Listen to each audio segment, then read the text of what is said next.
kini, Allah Subhanahu wa Ta'ala telah menurunkan rezeki kepada umatnya selama hidup. Uang, pekerjaan, keluarga yang harmonis, anak yang pintar, dan lain sebagainya. Dari segala rezeki yang dikaruniakan Allah Subhanahu wa Ta'ala, hanya satu yang Allah minta. Bagaimana kita selalu pandai bersyukur atas segala nikmatnya. Banyak firman Allah yang memerintahkan kita untuk selalu bersyukur atas nikmat yang telah diberikannya.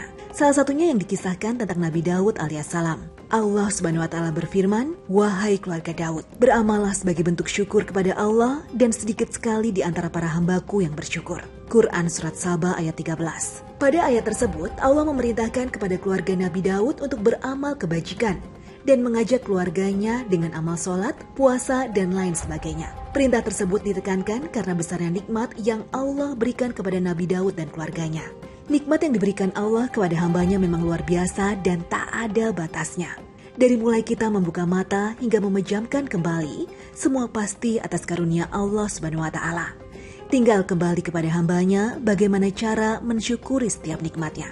Dalam episode kali ini, Muslim Masa Kini ingin mengajak pemirsa semua belajar bersyukur dari sosok yang luar biasa. Pasti nggak kebayang dong kalau kita hidup sendirian di dunia ini. Makanya sebagai seorang manusia kita diwajibkan untuk saling tolong-menolong antar sama manusia. Nah, tapi kebayang nggak kalau yang kita tolong adalah seseorang yang spesial. Seperti seseorang yang bakalan saya temuin hari ini. Ketika dia menolong di 29 tahun yang lalu, bertemu dengan seseorang yang spesial sampai akhirnya dia mampu menampung 400 orang. Saya lagi berada di Yayasan Al-Fajar Berseri. Kita bakal ngobrol tentang bagaimana Pak Marsan merawat ODGJ dari tahun 92 sampai dengan sekarang. Ikutin saya yuk. Cuaca cerah seolah mendukung kedatangan saya ke Yayasan Fajar Berseri yang berada di Desa Sumberjaya, Tambun Selatan, Kabupaten Bekasi, Jawa Barat. Tujuan saya kali ini bertemu dengan Marsan Susanto, pendiri Yayasan Fajar Berseri. Yayasan ini merupakan yayasan yang menampung orang dengan gangguan jiwa atau ODGJ. Tak pernah disangka, langkah Roda Delman di tahun 1992 justru mengantarkannya menjadi penolong banyak jiwa yang sakit. Berawal dari satu hingga akhirnya ratusan jiwa ia obati. Mengobatinya pun bukan dengan resep ala dokter, namun dengan doa dan asa agar Allah memudahkan mereka yang sakit jiwanya untuk kembali mengenal Sang Pencipta. Dan inilah perjalanan saya dalam menapaki mereka yang menjalani proses tukar tambah jiwa. Nah, ini udah ada Pak Marsan. Pak Marsan mau nanya dong. Ya. Dulu tuh gimana ceritanya? Tahu-tahu bisa sampai bikin Yayasan Al-Fajar Berseri. Ya, memang ceritanya panjang, Mbak, ya, gitu. Karena hal pekerjaan seperti ini nggak semua orang mau gitu. Betul, ya. Gitu. Mungkin setuju. orang pinter banyak, orang mampu juga banyak gitu. Bahkan mungkin orang yang lebih banyak uang juga banyak, tapi yang mau itu yang langka gitu. Ya kebetulan saya kan dulu seorang kusir gitu. Saya juga nggak ada cita-cita untuk apa yang sekarang seperti ini gitu. Jadi pada waktu tahun 92 saya seorang kusir yang pekerjaan sehari-hari narik anak-anak di komplek perumahan. Kebetulan di situ ada orang ODGJ yang sudah berbulan-bulan di situ. Nah kebetulan saya melihat pertama saya tidak punya rasa iba dan peduli gitu. Nah ketika yang kedua kalinya pas saya melihat dia di saat sedang makan di kantong plastik yang sedang digerumunin lalat gitu. Oh ya Allah. Nah di situ saya kepikiran semalaman. Jadi hasil pemikiran saya semalaman itu besok sore jam 5 saya bawa pulang. Oh. Saya cukur rambut yang begitu gimbal. Saya mandikan, saya kasih makan. Ya saya rawatlah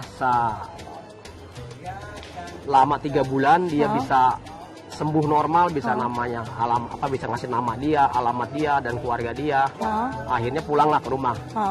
Saya ongkoskan pada waktu itu 7.000 saya ongkosin pulang.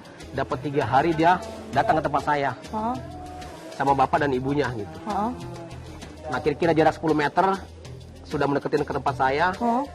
Anak yang saya rawat ini nunjuk saya, Bu, bapak ini yang rawatin saya selama 3 bulan. Akhirnya ibu dan percepat. Tiba-tiba ibunya mau nyium kaki saya angkat. Akhirnya ibu meluk saya. Nah dia bilang sama saya, ibunya bilang seperti ini, Pak, ini anak saya sudah saya sedekahkan, sudah saya tahlilkan, saya anggap meninggal. Saya balik tanya, sudah berapa lama Bu hilang dari rumah atau keluar dari rumah? Kurang lebih Pak hampir 5 tahun. Nah di situ saya merasa berharga untuk orang lain. Jadi bekalnya cuma itu aja awalnya tahun 92. Sampai sekarang ini sudah Ada berapa sekarang? 420 sama yang jompo. 420 Ya. orang ODGJ, semuanya dirawat dengan baik, Masya Betul, Allah. Pemirsa Muslim masa kini, manusia sejatinya makhluk sosial yang butuh orang lain dalam segala hal. Allah bahkan menjelaskan itu semua dalam ayat Al-Quran. Dan tolong menolonglah kamu dalam kebaikan dan ketakwaan. Dan janganlah tolong menolong dalam berbuat dosa dan pelanggaran. Dan bertakwalah kamu kepada Allah, sesungguhnya siksa Allah sangat berat. Quran Surat Al-Maidah ayat 2. Perintah inilah yang membuat banyak umat muslim saling peduli terhadap sesama. Budaya gotong royong dan turut serta mengulurkan bantuan dalam Islam diterapkan dalam banyak hal. Dengan menyadari apa yang kita miliki hanyalah titipan Allah semata, maka budaya saling berbagi dan peduli dalam Islam pun begitu kuat. Bahkan dalam hadis Rasulullah SAW berkata, bahwa siapa yang melapangkan suatu kesusahan dunia dari seorang muslim, maka Allah akan melapangkan suatu kesusahan darinya di hari kiamat. Masya Allah. Sini, ini siapa namanya? Waalaikumsalam, sehat? Sehat Pak Haji. Ya. Pulang Pak Haji nih. Kamu namanya si Sarip ya? Selamat Riyadi. Iya, Selamat Riyadi. Iya. Ah. Saya mau nanya dulu sama Pak Marsad. Tadi Iya. dulu, Pak, tadi kan ada 420 orang. Ah. Hafal nggak sama semua nama Ya, orang-orang saya ya? kalau yang lama apal, tapi kalau yang baru datang saya belum apal juga. Karena memang mereka kan banyak tuh ya, ada yang namanya kembar gitu ya. Ya, tapi kebetulan sama gitu. Iya, benar-benar. Paling kadang-kadang kita yang berbeda wajahnya gitu. Wajahnya Iya. aja. Tapi setiap hari saya selalu mengontrol mereka. Ah, Mengontrol dari segi kesehatan fisik maupun kesehatan jiwa. oke. Jadi ini tempat yang sudah memang hampir 60% di sini. Oh gitu. Yang agak bersih. Ya. Di sana ada ruang isolasi, Mm-mm. khusus yang masih gaduh gelisah. Oke. Gitu. Kalau ini mereka sudah Ini tenang. tenang, makanya tempatnya bersih nih. Oh. Bersih. Ya ini ganteng nih. Iya, Selamat Baik, Riyadi. ya. Nanti sehat pulang pasti. Kenapa emang pengen pulang?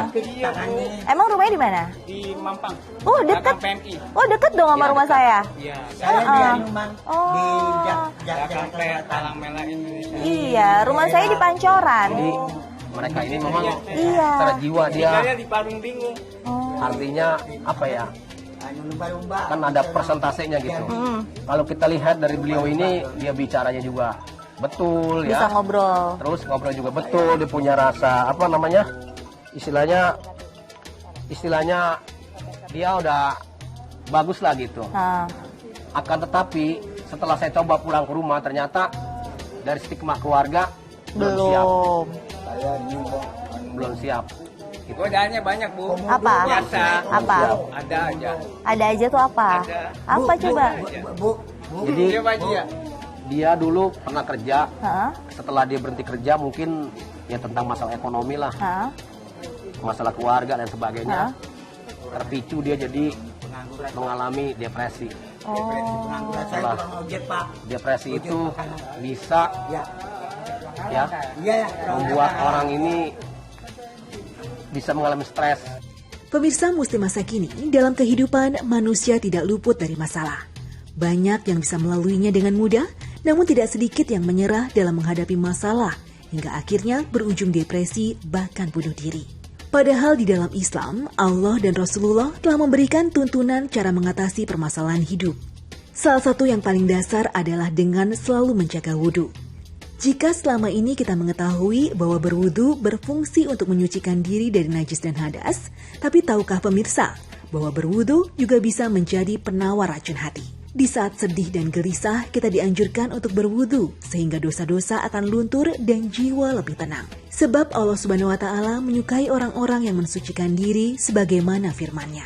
Sesungguhnya Allah menyukai orang-orang yang bertaubat dan menyukai orang-orang yang mensucikan diri. Quran Surat Al-Baqarah ayat 222. Allah juga memerintahkan kita untuk sholat jika menghadapi masalah.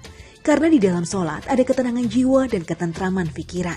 Allah Subhanahu wa Ta'ala berfirman, "Jadikanlah sabar dan sholat sebagai penolongmu. Dan sesungguhnya yang demikian itu sungguh berat, kecuali bagi orang-orang yang khusyuk." Quran Surat Al-Baqarah ayat 45. Rasulullah SAW juga telah mengajarkan kepada umatnya berdoa untuk menghilangkan kesedihan dan kegelisahan yang ada. Hal itu sebagaimana dijelaskan dalam sebuah hadis sahih dari Nabi SAW. Beliau bersabda, "Tidak ada yang mampu menolak takdir kecuali doa." Dan terakhir, saat kita mengalami masalah hidup, maka perbanyaklah bersedekah. Ya, Dalam Al-Quran banyak ditemukan firman Allah yang memerintahkan kita untuk bersedekah dan membelanjakan sebagian harta kita di jalan kebaikan. Wahai orang-orang yang beriman, sebarkanlah sebagian dari apa yang telah kami berikan kepada kamu sebelum tibanya hari kiamat yang tidak ada jual beli padanya dan tidak ada kawan yang memberi manfaat, serta tidak ada pula pertolongan syafaat dan orang-orang kafir. Mereka itulah orang-orang yang zolim. Quran Surat Al-Baqarah ayat 254. Banyak cara bersedekah. Tak perlu harta berlimpah, yang penting ikhlas seperti yang dilakukan oleh Pak Marsan. Nah pemirsa, sesaat lagi saya bersama Pak Marsan akan menyambangi kamar warga binaan perempuan. Tetap di Muslim Masa Kini.